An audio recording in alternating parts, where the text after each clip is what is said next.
I'd like to present Professor Eyal Zisser, who this isn't his first time here. We're very honored to be able to ask him to come whenever there is a very serious subject which we feel that he can enlighten us. He's the Dean of Humanities and Senior Research Fellow at the Moshe Dayan Center for Middle Eastern and African Studies at Tel Aviv University. And he's written books on Syria, democratic political stress and globalization, on Assad's legacy, Syria in transition, and on Lebanon, challenge of independence. Professor Zisser will speak for around 40-45 minutes, after which there'll be an opportunity for questions. Thank you.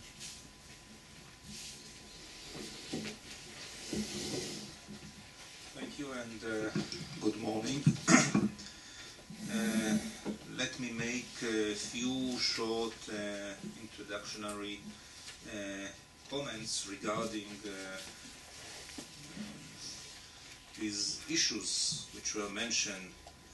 Ellen, first of all, let us have a look at what is going on in Syria, and the title that I will give will be too close to call, unlike the election we had in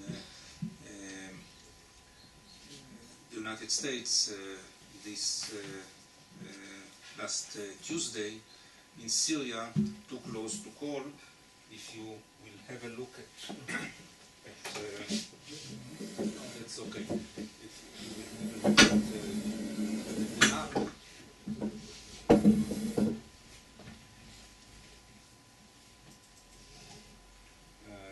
That's what was left of the Syrian state, and I will come to it in a minute. Actually, 4 years, almost 4 years after the outbreak of the Syrian civil war, what we have right now is not anymore the Syrian state, but the Syrian states, 3 Syrian states. The state of Bashar al-Assad, or 2.5. The state of ISIS, and in between, enclaves held by rebels, and I'll come back to the ongoing war in Syria. But as we do have the small Satan and the big Satan, this is the small picture, and let us have a look at the big picture, how the Middle East or Levant looked nowadays. And here let me mention this argument. We want to bring this war to an end. Now, this sentence was said by, I think, I will say, the most, but clearly one of the significant and the important leaders we have nowadays in the Middle East. I would even try to suggest that he is the new thing in terms of the Arab world and the Muslim world. Abu Bakr al-Baghdadi, the new caliphate, the leader of ISIS, who formed only last summer caliphate, and the new state is the leader of a region which is much bigger than Great Britain or France.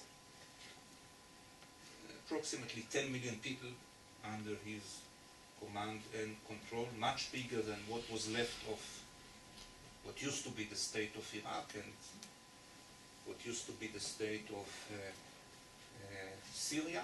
And when he spoke about the war he wants to bring to an end, he referred to the First World War.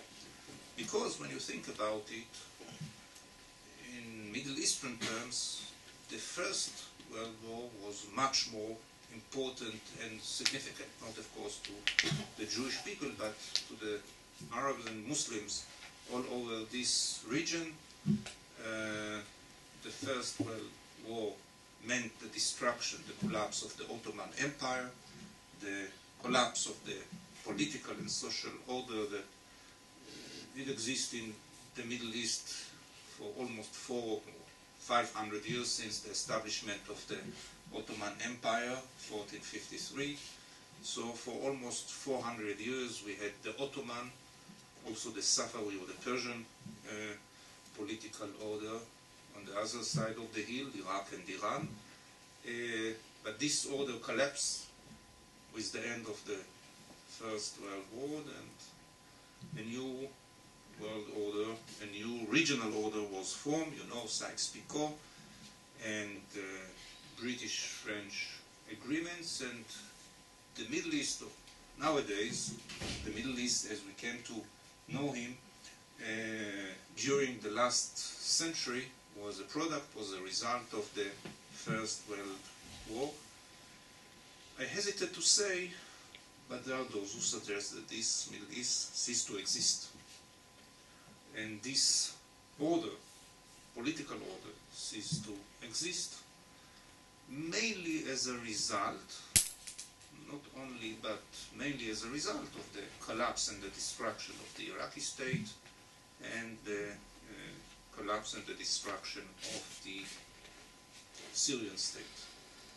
And of course there are those who will blame the United States because this process started with the American invasion of Iraq and the collapse of the Iraqi state and the destruction of the Iraqi state institution, but this process, I would like to argue, started much before. I mean, there was this image of Iraq and Syria as stable and strong states with stable and strong regimes, but in the Syrian case there was no foreign invasion, on the contrary, and this country collapsed nevertheless. So we are speaking here about domestic factors as well that shouldn't be ignored.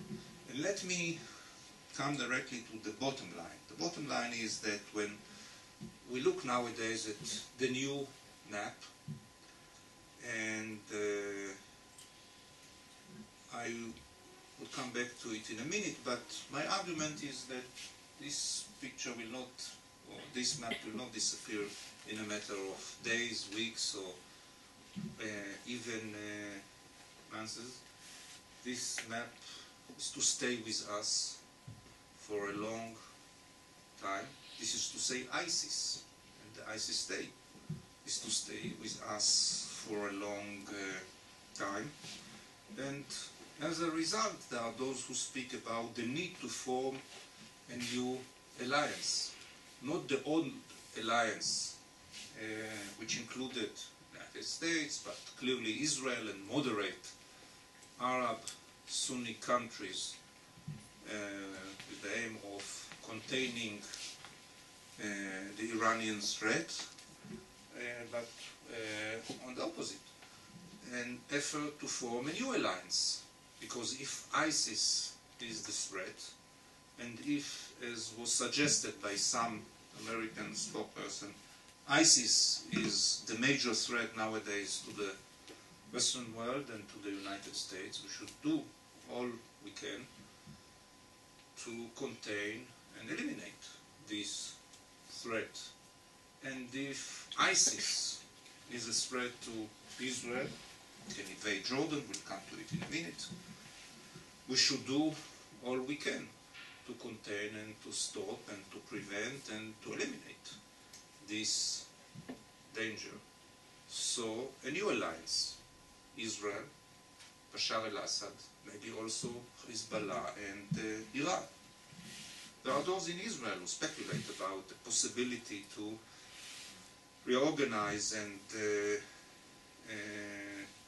trying to use this dangerous development as a way, as a tool to achieve rapprochement with the Iranians, or because there is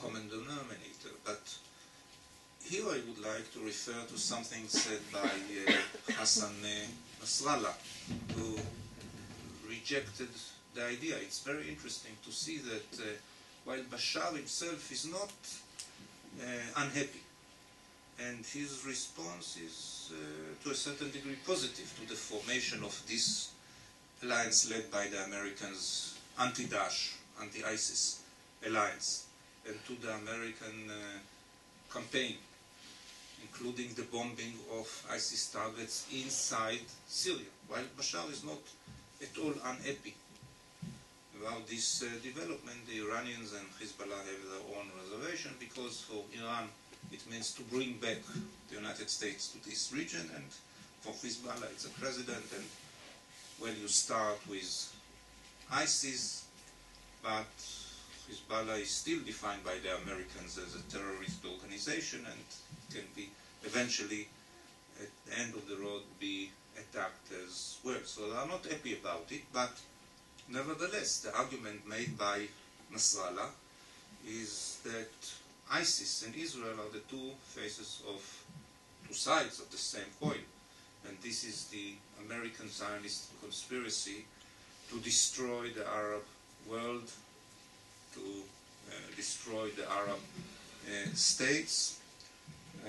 This was always in their mind, and it was always their plan, and it all started with the invasion of Iraq in 2003 and the destruction of the Iraqi state, and then with the Arab Spring and the encouragement which was given by the American administration to the Islamic forces, and look at how friendly were Israeli-Egyptian relations under Morsi. So, you know, ISIS is not a threat to Israel, and actually they are working together to destroy the Arab world, and of course the axis of resistance, or the axis of we call it axis of evil, or the Shiite axis. And indeed, one of my arguments will be that, well, you can say that with the collapse of the Syrian state, and with the Syrian civil war, and with the collapse of Iraq and the emergence of ISIS, borders started to disappear. But even before, when we look at the map of the Middle East in year 2000, we already noticed that Lebanon was not anymore a total independent state, but under first some influence of Syria, but clearly under Iranian influence. And Syria itself became part of an axis, and this is to say that not anymore the totally independent Syria state we knew in the good old days of Hafez al-Assad. So the changes started even before, with the emergence of Iran and Turkey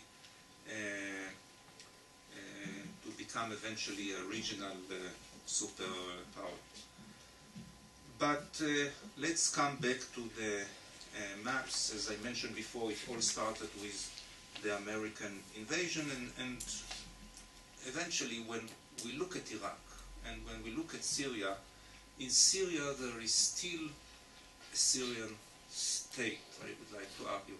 That's what enabled Bashar to survive. That's how he managed to survive for almost 4 years, and I wouldn't exclude the possibility that eventually he can stay in power, even in Damascus, and this means for him a victory, because as Nasrallah put it in his last speech, if you survive in such if you survive such a terrible war, like the war we had with Israel in 2006, this means a victory. And when we look at the difference between Iraq and Syria, I think that the major factor is what I would call the system. What do I mean the system? The army, the state institutions. If you look at Egypt, there was a huge revolution. Mubarak was kicked up, but the system, the Egyptian system, the army, the soldiers, the officers, the state institutions, the government, the ministries were left untouched. Of course, there was an earthquake, they were paralyzed for some time. The Muslim brother seized the opportunity and used this vacuum, but the system remained untouched, and eventually it recovered, and eventually they carried out this revolution, anti-revolution, coup, whatever you like to call it, and brought back Egypt to the good old days of Hosni Mubarak with this small change. You know, they upgraded Mubarak, and instead of this ancient ill leader with no connection to reality, you have now a young, charismatic, energetic general.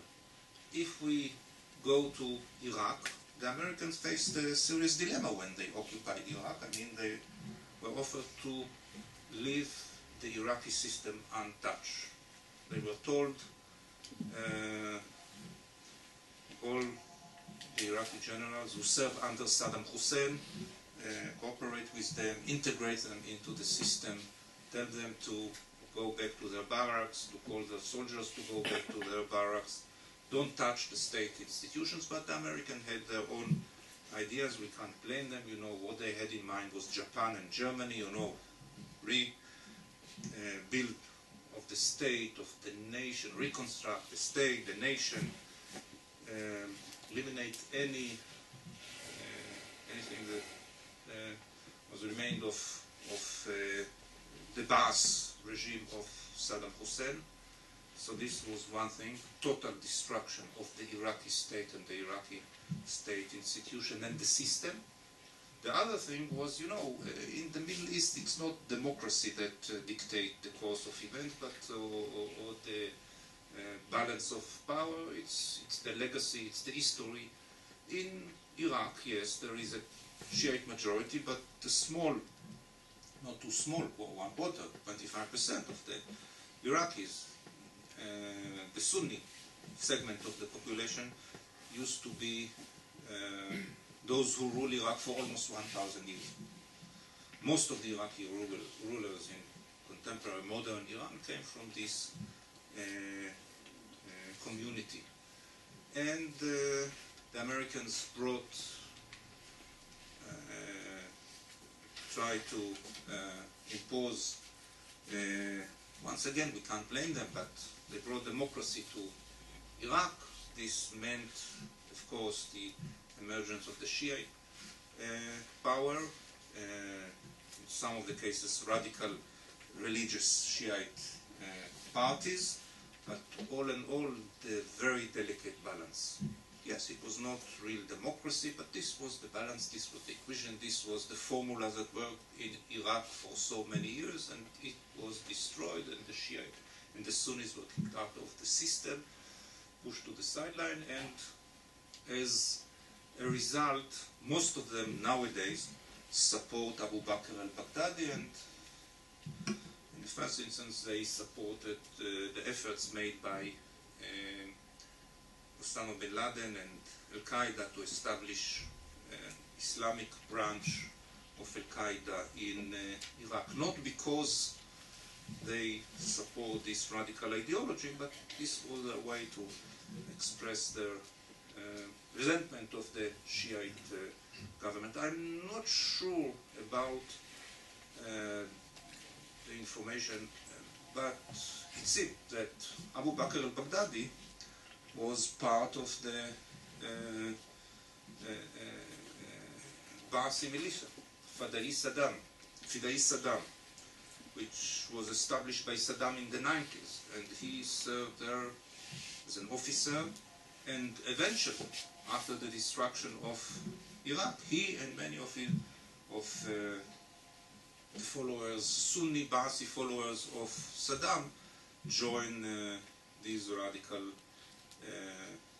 forces which emerged and started operating in Iraq. So this is the case of Iraq, and what we see nowadays in Iraq is a clear split, not because between radicals and moderates, but between the Sunnis and the Shiites. And when the Americans, let's face it, when the Americans speak about the effort to rebuild an Iraqi army and to rebuild an Iraqi state and to rebuild an Iraqi nation, they mean, they don't understand that they mean, but eventually for any Iraqi, this means, you know, a Shiite state which is fully dominated by Shiites, an Iraqi army which is fully dominated, and actually it's a Shiite army, and I don't see any reason why Sunnis will be able and will be willing to cooperate with such an effort. That's why I don't think that it will be in the power of any Iraqi state or army or government to kick out ISIS from the position and from the territories they capture in Iraq. But if I go back to Syria, the system didn't collapse. That's what enabled Bashar to stay in power for so many years. The prime minister is still a Sunni, the defense minister is still a Sunni. Many Sunnis, moderate, not very religious, secular, people from the big urban center, still ready to work with Bashar and look at him as the only hope, the only alternative, the only hope that one day Syria will be able to recover. But at the same time, the success of Bashar to survive had to do with the failure of the rebels to unite, join forces, and to decide the battle. What we saw in Syria during the last 3-4 years, yes, was on the one hand the spread of the protest and the revolt to all areas in Syria. This is on the one hand. We saw the bleeding of the Syrian regime, serious, severe bleeding, but at the same time the failure of the rebel to join forces. And even if we look nowadays to the Golan Heights, it's very close to Israel. We know this region quite well. The rebels are now in full control over almost 90% of the Syrian Golan Heights. But when we speak about and try to look at the identity of these rebel groups, we speak about 15 to 20 different rebel groups. Many of them are very local, emerge and organize and operate on a local basis, coming from certain village, coming from certain town, but different, separate. Sometimes they fight each other, sometimes they join forces to fight specific local battle against the regime, but this didn't let them anywhere as we saw. So that's what enabled Bashar to survive for so many years. But there are two major developments that we shouldn't ignore. First of all, it's the bleeding of the Syrian regime. It's quite clear if we look at Quneitra, the passage of Quneitra. Very strategic, very significant position which was lost to the regime this summer. When we look at the Battle of Quneitra, we speak about 200 to 300 Syrian soldiers who were engaged in this battle vis-a-vis 300, 400 rebels. The Syrian army is so weak that he couldn't afford himself to send even 3 extra additional force to recapture Quneitra. What was left of a huge and serious and strong and threatening army of almost 500,000,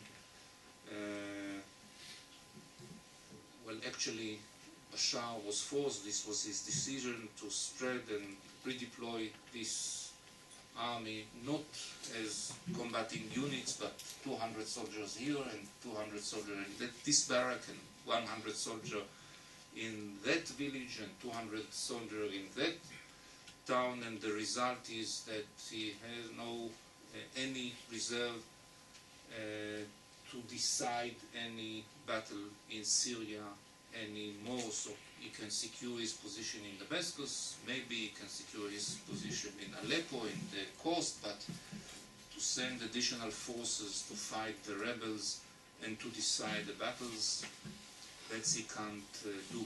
Clearly, he can't defeat ISIS, which emerged in eastern Syria, and I don't think that the Syrian army is capable or will be capable in the coming future to defeat ISIS. ISIS is to stay with us for a long time. So the Syrian regime is bleeding. This is something we need to remember. Now, the most important and significant development is the emergence of ISIS, the appearance of ISIS. ISIS is the new thing. ISIS replaced Al-Qaeda. After the assassination of, after the targeting of Osama bin Laden, we noticed the decline in the power of Al-Qaeda. Al-Qaeda is not anymore what it used to be.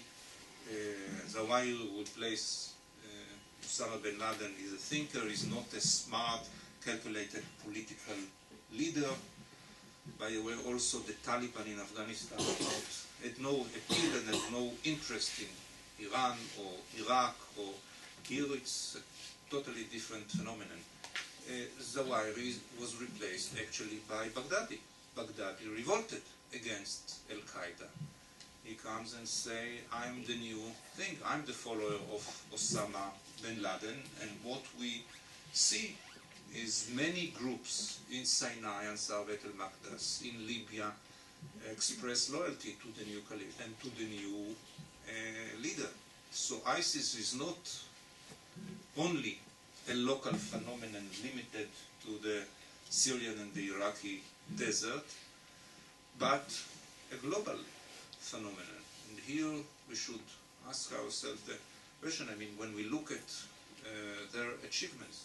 A year ago, we were speaking about, some small groups operating inside Syria, inside Iraq, but we couldn't say, they hold the significant territory. We spoke about several thousands who mainly carried out suicide attacks against Iraqi forces, Syrian forces. Look what they did in a matter of several months. They were able to capture the entire northern part of Iraq. They were able to capture all or most of eastern Syria. Now their appearance in Syria is very significant because, and here I would like to emphasize two important points. First of all, I mentioned Golan Heights. I mentioned, the existence and presence of 15, 20 rebel groups that live in some sort of coexistence. Sometimes they fight each other, sometimes they work together against the regime. This is not the case with ISIS. This was the case in Syria during the last 3 or 4 years. We were speaking about 300-400 different rebel groups, sometime under some sort of umbrella, Free Syrian Army, Islamic Front, but basically, I mean, there was the umbrella when you had to approach the Americans, ask for money, ask for weapons, but on the ground, separate rebel groups. Here we speak about, one group. With ISIS, there is no coexistence with other rebel groups. There are no any rebel groups. He eliminates them. He fight them, he kill them, and eventually, what we saw that whenever he reached people who were part of other rebel groups, joined forces with ISIS, and they are now part of ISIS. The other thing is, when you go to the Golan Heights and you look at a village which is under the rule of the control of the rebel for the last 3 or 4 years, and you ask the population, from where do you get your electricity if you get running water? No problem, from the government. I mean, there is still the Syrian government. Of course, we fight against the Syrian government, but when we need, we go to... Here it's not the case. It is the first organization that offers an alternative. This is a state. We should look at it as a state. They form provinces, they appointed governors of provinces, they have a military command, but also treasury and education system. So they build a very primitive but still functioning state. And when we look at the map, till now we can understand why they did well, because, and of course, the propaganda, and of course you have to remember that, each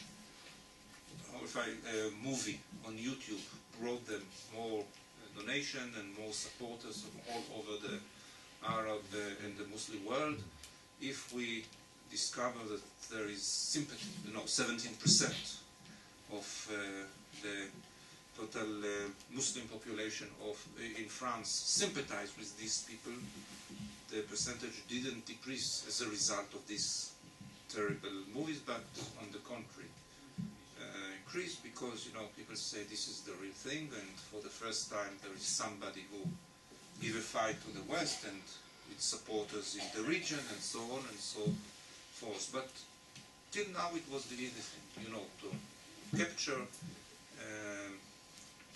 significant territory, mostly empty, to defeat weak Syrian and Iraqi army, which was not ready to defend. Why should the Shiite soldiers from southern Iraq fight and protect and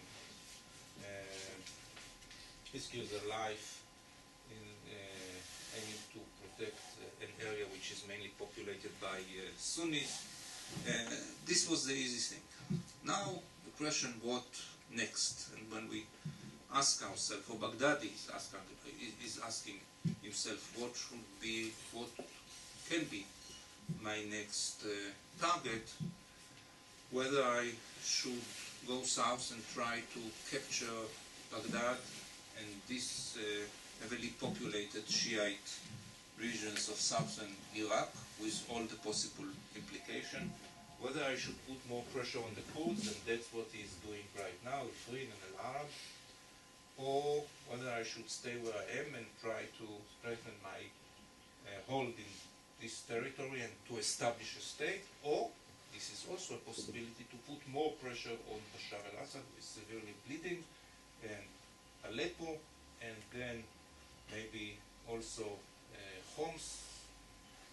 Now there was heavy battles here in this region, and eventually to lead to the defeat of Bashar al-Assad and capture the entire territory of Syria, a possibility that I can't exclude. I mean, yes, 20–30%, but nobody really thought that ISIS could reach such a very significant achievement, gain such an achievement only a year ago, so we shouldn't exclude any such possibility, or go south to Jordan, or what they are doing now, Lebanon. Now when we look at Lebanon and Jordan, as you all know, half of the population are not, used to say, half of the Jordanian population are not really Eastern Jordanian, but Palestinian. Nowadays, half of the Jordanian population are not anymore Jordanian. 25% are refugees who came from Syria, and 25% are refugees who came from Iraq. So, approximately, I mean, 11 million, 4 million. It's less than 50%, but 4 million out of the 11 million who live nowadays in Jordan are refugees who came during the last decade from Iraq or from Syria. And of course there was this unrest among the Bedouins, the eastern Jordanian population for many years. Can ISIS seize the opportunity and use this resentment and this unrest penetrate into Jordan? And that's what he's doing also in Lebanon. 25% of those who live in Lebanon are Syrian refugees. This we should add to the Palestinian refugees, another 10% or 15%. The Sunnis feel that their traditional political leadership doesn't deliver, and here we see the beginning of the battle between Sunnis and Shiites, between these radical groups and Hezbollah and the Lebanese army also on Lebanese soil. But of course it's part of the big picture. It's part of the big picture because, as I said before, it all started not necessarily with the American invasion of Iraq. It all started with the effort, the Iranian efforts to change the map of the region by increasing Iranian influence in Lebanon and also in Syria. And this can explain us, you know, when we look at ISIS and we look at the American efforts to give a fight and to form a coalition that is able to contain ISIS, we see the reaction of the Saudis and we see the reaction of the Turks. I mean, the one who was responsible for the emergence of ISIS, you know, who was this guy? I mean, the one who allowed volunteers to enter his country in the way to join, at that time, the branch formed by Al-Qaeda in Iraq, and the one who gave them shelter, and the one who them to establish training camps in his country. This was Bashar al-Assad. In 2003, 2004, 2005, he supported these people because he said, you know, the argument was, you know, to help them resist the American occupiers, and eventually these guys turned against him. But when we look at the Turkish and the Saudi role, we can clearly understand the argument made by Erdogan. By fighting ISIS, you actually give indirect or even direct support to Bashar al-Assad. And I'm not ready to strengthen Bashar and to give him the victory. And if you want me to help you on the issue of ISIS, you should understand that the picture is much bigger than focusing on this region. We should look at the big map, not the small map, or not in Al-Arab or the Kurdish regions. What is your solution as regard to Iraq and the Sunni population in Iraq and the Iranian influence in Iran? And what about Syria? And what is your solution in regard to Syria? And as we know, there is no solution, and with all due respect to the American campaign, let me remind you that, well, Nasrallah was right. I mean, I don't know if his argument was accurate, but, you know, what the American did, you know, during the last 3-4 months, that's something that Israel did in one day in the Second Lebanon War. And still we know, you know, when we judge from our own experience, Gaza. And what happened in Gaza, and still there were some achievements, but the Air Force was not able to deliver a victory. And here we speak of a region which is 500 times bigger than Gaza. So clearly there is no any answer, no any solution. My bottom line, who knows as for the future, but that's the new map, and this map will stay with us for a long time. The Iraqi state, for any practical matter, doesn't exist anymore.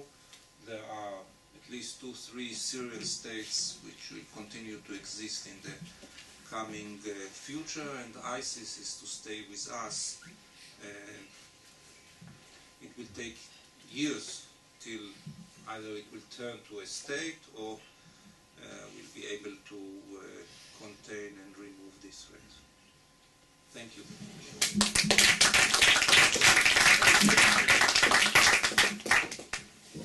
Questions?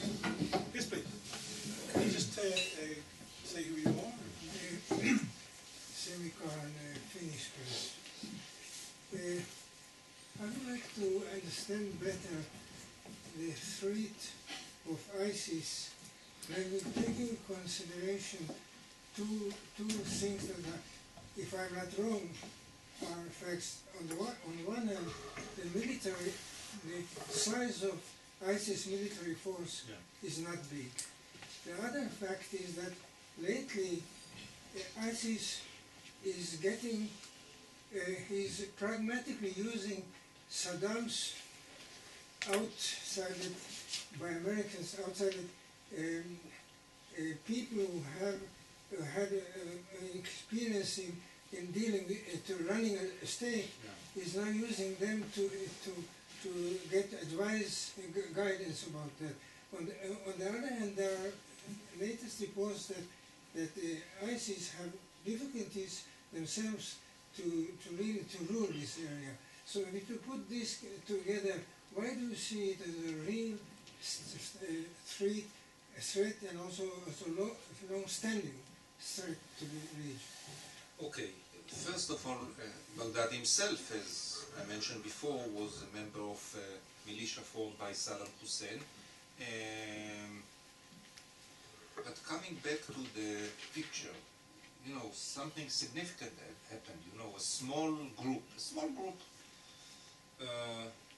which was believed to include several thousand, well, not even soldiers or activists or volunteers, who had some presence in some areas, in some villages and towns in Iraq and Syria, as you know, separate groups that had some sort were connected in some sort of a net, but never had a full region under their control. And at least in Syria, any place they had presence, they fought and worked with other groups as well. In a matter of a month, you know, it happened in June, July, they seized an entire region. And since then, nowadays, there are those who say, they estimate the power, you know, 30,000, maybe 100,000, and it's not an issue because they have many volunteers who join them, and also they are able now to recruit others through alliances they form with Bedouin tribes or recruit volunteers from the local population. They pay well. Now, we shouldn't underestimate, you know, clearly when we look at the war in Syria till the emergence of ISIS, what we saw were separate and local battles. Each village fought for the village or for neighboring town. There was no any strategical vision, no any strategical command to the rebels. Here you can see someone, Baghdadi or someone else, sitting somewhere and telling to himself, you know, I have an enclave owned by the Syrian regime in the airport of Tabaqeh. There are 300 Syrian soldiers. I need to bring 1,000 soldiers to take over this region. I'll bring them from here to here and take over and capture this airfield, airport, or that's what is going on nowadays. Clearly see that there is somebody with a vision, with a strategical approach to the war. Now, part of my argument has to do and is based on the weakness of the Syrian and the Iraqi regimes. I mean, it's not only that he is getting stronger, and yes, you can argue that that's how Muhammad, you know, when he formed the Islamic State and his followers, you know, forming alliances with other tribes, basing your success on, you know, more occupation, more looting, more money. That's how the Wahhabis at first. You know, this is a local phenomenon, well-known phenomenon from the past, but it can stay for a very long time, mainly because of the weakness of other forces. I simply can't see any force or any power who is ready, willing, and capable of recapturing these territories. Clearly the Jordanians, the Saudis and the Turks are not stupid enough to send their troops into Syria and engage in such endless war with ISIS, and they have no any interest to do so. And the Syrian regime and the Iraqi regime are too weak. Now, of course that they have many problems. I mean, to establish, to take over such a huge region, and to establish a state. It's something quite challenging, and people are not happy, and yeah, but at the same time, once again, I don't see in the coming future any alternative or any power which is capable of confronting them and kicking them out of these territories. Yes, please. Yes, I'm Rodrigo Carreras, the ambassador of Costa Rica. And when I see this map, the first thing that comes as Latin America in my mind is the effort of insurgent groups in our history, thinking in FARC in Colombia. For instance, that they, at given times, they have dominated different sectors of Colombia. But one thing that they always have done, and they still do, is that they do a diplomatic effort, and you can speak about the FARC foreign minister going from capital to capital, especially in Europe, Sweden, and other such countries, trying to gain help for peace, especially to get Uribe demilitarized. My question is very concrete. Do we know of any diplomatic effort by ISIS to try to get recognition from countries in the international community? Well, you know, they spoke about Spain. Spain also should be occupied, you know, because it was a Muslim state. And Rome, our victory will be accepted when we'll occupy Rome. That's the message. I wonder whether he will make and commit the same mistake committed by Osama bin Laden and will carry out an attack against the Americans. I mean, because if you argue that you replace Al-Qaeda and you are better than Al-Qaeda, and now you get support from Muslim radical groups all over the Arab world, Libya, Egypt, Northern Africa, it's not only that you provide them support, but what about fighting the Americans and the Europeans? And here comes the temptation to carry out an attack against the Americans who attack you. But once, you know, we all know that only an attack on America can change the American decision not to intervene and not to send troops, and can be very dangerous. But these people have their own logic. I really don't know. I'm curious to know whether he will be tempted to carry out an attack against the Americans. But when we speak about diplomatic, it's mainly to Islamic radical groups all over the Arab and the Muslim world. I'm sure there are some channels still left open to the Turks or the Saudis or, you know, Venezuela? Yeah, well, Venezuela is a greater supporter of Bashar al-Assad, so this is not right in Iran, but it's not on their agenda because, like, maybe in later stage they will acknowledge the need. This is a state, you need to be more pragmatic. Right now, it's not on their agenda. Right now, they are focusing on the battles they need to conduct on the ground. They don't see it as needed or necessary, and it's more important for them to recruit support from within the Arab and the Muslim. And remember that unlike, you know, those rebel groups you mentioned in South America, the message is universal, you know, to the entire Muslim world and to the entire world. Eventually, the entire world should be under our control of the caliphate. So maybe in the future there will be a need to reconcile or to reach some, you know, ceasefires, local ceasefire with Western, but not right now. Yes, please. Maurizio Molinari from the Stampa. Dr. Professor, thank you very much for sharing your knowledge with us this morning. I was wondering if you could elaborate more about al-Baghdadi's building consensus inside the areas that he's managing, with which kind of institution he's building, how he's managing the governance. First of all, people are exhausted.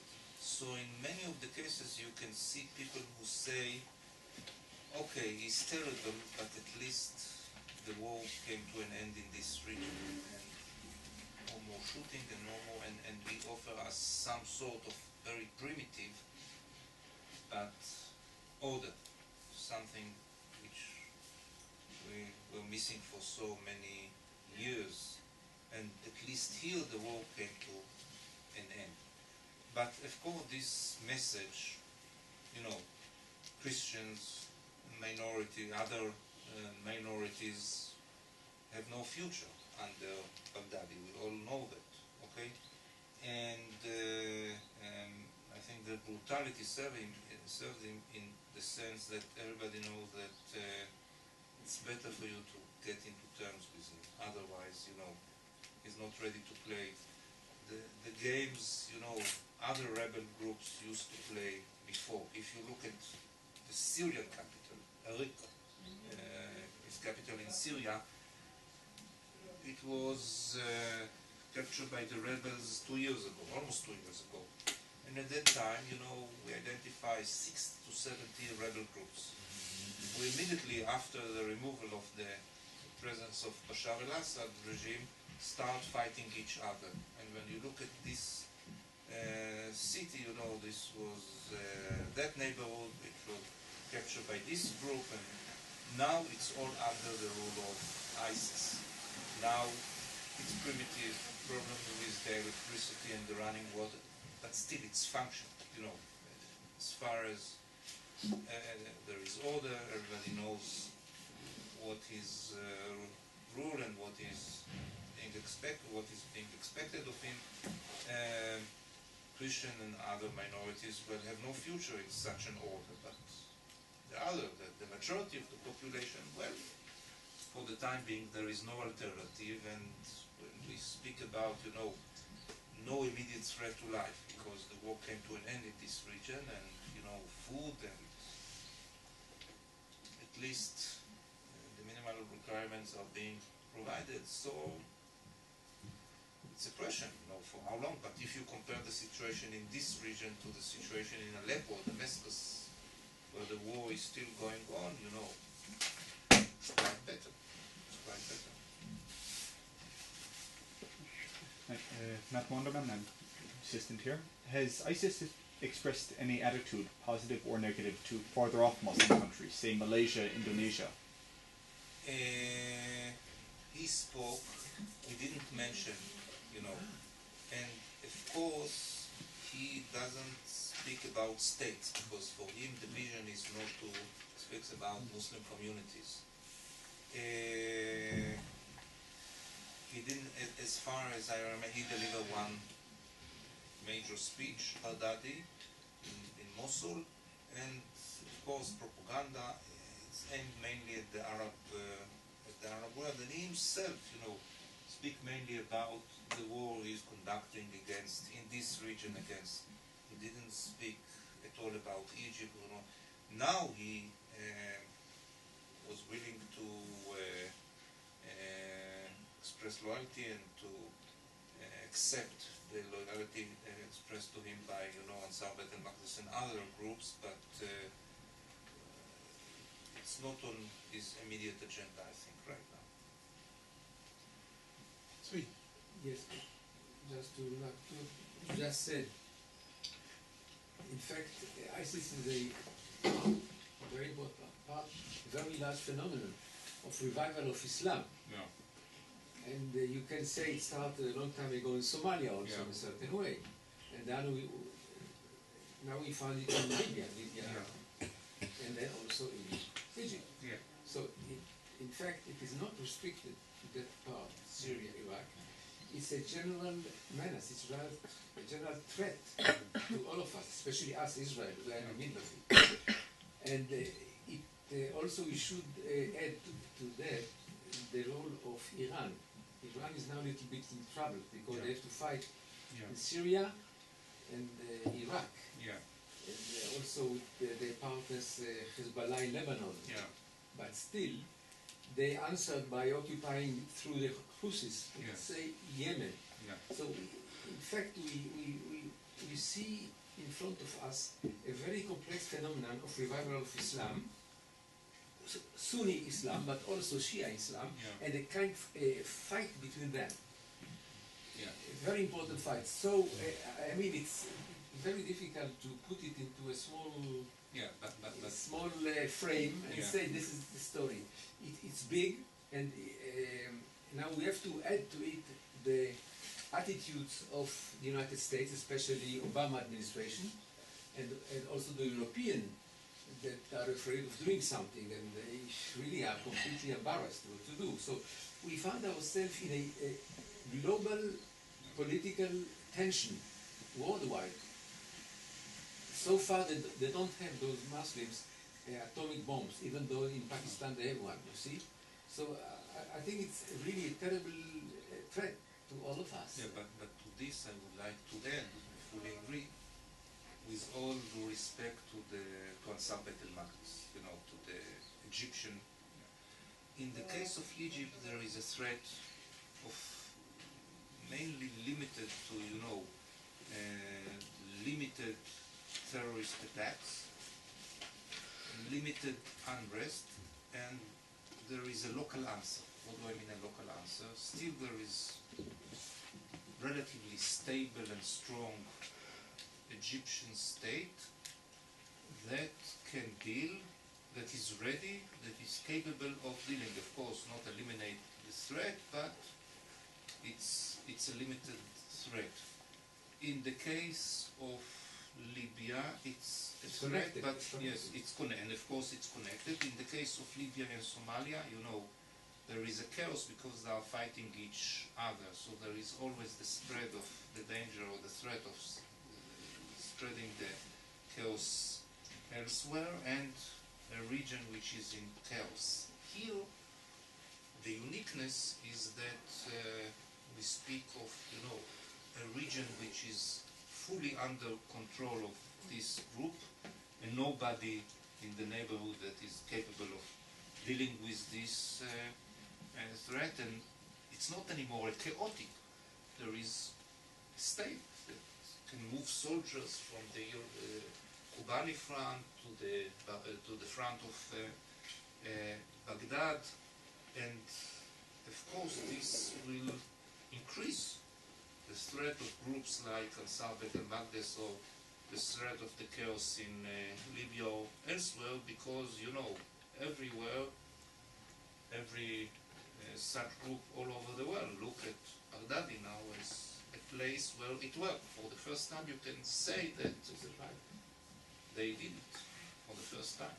They can say we did it, you know, because the Somalia model is a model of total failure, you know, you fail to achieve anything. Here we did it.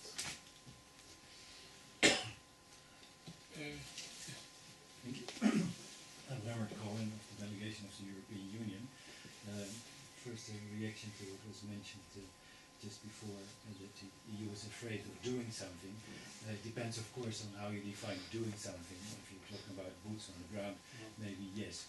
But, for example, fighter planes from my own countries are bombing ISIS on a daily basis, and that goes for many more European countries.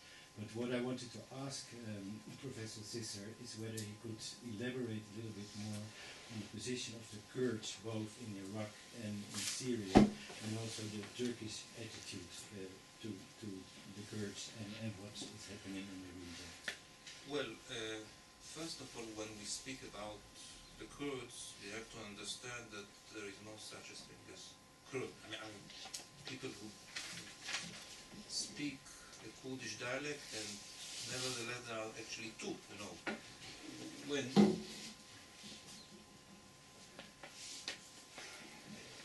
there are the Kurds of Iraq and the Kurds of Turkey, and these are two separate communities because they speak a different dialect and have different history and different orientation.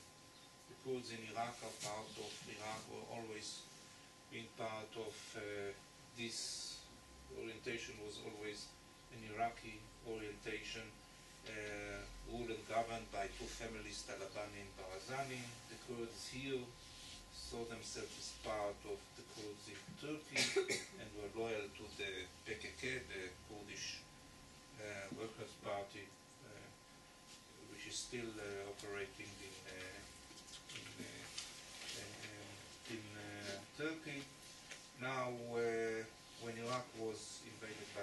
inhabitants. The two families were able to join a shaky coalition and to establish an autonomy, which were proven to be less stronger than we thought, because ISIS was able to penetrate into the Kurdish region. At first, the Turks were not happy about it because they thought the idea can spread to Turkey, but then they began to see the Kurds as a friendly ally vis-à-vis the Shiite Iraqis and the Iranians, so there was a rapprochement between the Kurdish autonomy in Iraq and then the revolution in Syria started, and there is a big split among the Kurds. Those who are close to Iraq are more connected and have an Iraqi orientation. Those along the border here and here are more connected to Turkey. And there is the question what to do. I mean, the temptation is for the Kurds in Iraq to say, well, let's annex, or let's see it as part of, but maybe they will endanger their own position by starting playing such games. So they were very careful. We can say that the dominant element was the YPD, I mean the Syrian version of the PKK, totally loyal and connected to the PKK, which took over the majority of the Kurdish region in this area. So they were not connected at all to the Iraqi Kurdish autonomy. And of course the approach of the Turks was quite negative. These people are not only allies or people who work together with Bashar in this way or another, but are mainly an ally of the PKK, which continue to carry out attacks against Turkey or against Turkish soldiers. When ISIS attacked these areas, of course, why should Turkey support its enemies? I mean, if the PKK, and this is the Syrian version of PKK, is carrying out terrorist attacks on Turkish soil against Turkish targets and soldiers, why should we help these people? And by helping these people, we'll strengthen Bashar. So from the early beginning, the Turkish approach or response was quite mixed, not to say negative, to the whole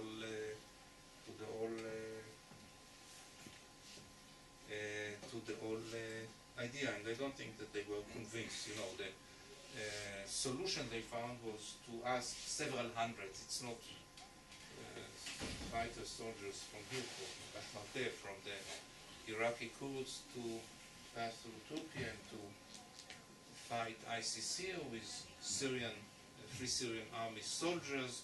It's not a strategical solution, it's not a real solution, but I mean, once again, Erdogan made it very clear the problem is with Bashar, and offer me big solution, not a limited solution to your problem, not to my problem. My problem is the entire region and the Iranian and Bashar and also ISIS. Don't limit yourself to your problem only. Any more questions? Okay. Well, too complicated. Everything's complicated. Life is complicated. Let me thank Professor Zisser. This is not just being shared between us, but your presentation will be distributed to a huge distribution list over the Jerusalem Center, in addition to having been filmed and jewels of wisdom will be available on YouTube. I'd like to remind you, and we're reminding all the diplomatic and media community, that in 2 weeks' time, on Thursday the 20th of November, we're having a briefing on the Italian presidency of the European Union, and asking if this signifies a new foreign policy for the EU. The speakers will be the Under-Secretary of State for European Affairs of the Government of Italy, Sandro Gozzi, and the Under-Secretary of State for Foreign Affairs, another Under-Secretary of State for Foreign Affairs, Benedetto della Vedova, moderated by Fiamma Nierenstein, former Vice President for Foreign Affairs, Italian Chamber of Deputies, and presently a journalist and coordinator of New European Paradigm Project here at the Jerusalem Center. So you're all invited, and as will other members of the media community and diplomatic community. Thank you very much.